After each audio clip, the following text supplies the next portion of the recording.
Hi guys, good morning. Pupungay-pungay yung ating mata dahil gumising tayo ng 4:50 dahil ipaghanda natin ang pagkain si Nel.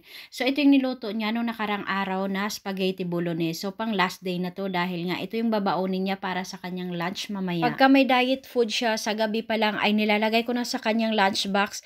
Tapos nilalagay ko na lang sa fridge. Tapos kukunin niya na lang. Kaya hindi na ako gumigising pagka umaga.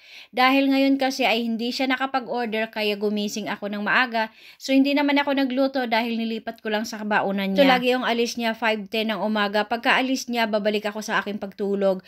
Gigising ako ng mga 7 o'clock, pagkagising, ligpit kagad ng higaan, then hihilamos lang ako dahil hindi na nga ako nagsha-shower sa umaga dahil sa gabi na nga ako nagsha-shower.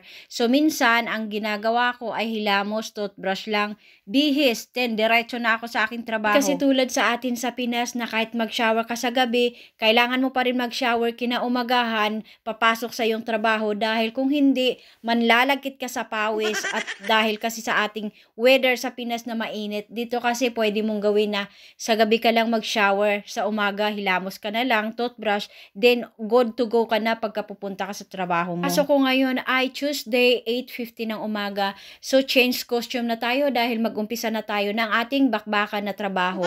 So after ko nga ng aking pasok doon, 5 hours, ay wala akong pasok sa isa kong trabaho kaya umuwi na ako. So si Tanya, mga 5:30 ay hinatid niya sa bahay yung mga pinagliitan ng damit ng kanyang anak na babae. Kaya sabi ko kasi, ibibigay ko sa aking pamangkin baka magkasya.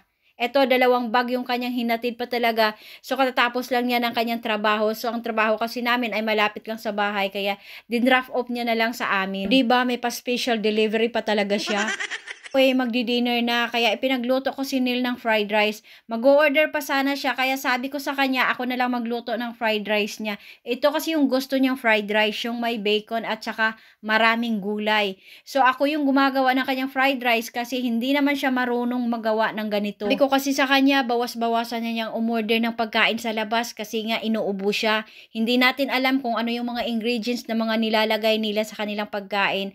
Mas safe kasi pagka tayo ang nagluto sa bahay. Nagdi-dinner siya, ako naman ay binuksan ko doon sa kabilang kwarto yung dala ni Tanya na 2 bag puno ng damit ng kanyang anak. So, tiningnan ko kung magkasya ito sa aking pamangkin, ang iba ay magkasya, yung iba naman ay magkasya to sa aking apo, sa anak ng aking pamangkin na 5 years old ata. Dahil ang cute ng mga damit ng kanyang anak. So, siguro i-assort ko to. So, ipapadala ko to or isasama ko to sa box next time. Dahil sa pag-uwi namin ay meron na akong mga dadalhin. So, baka mag-over luggage ako. So, titingnan ko pa kung magkasya ito or hindi.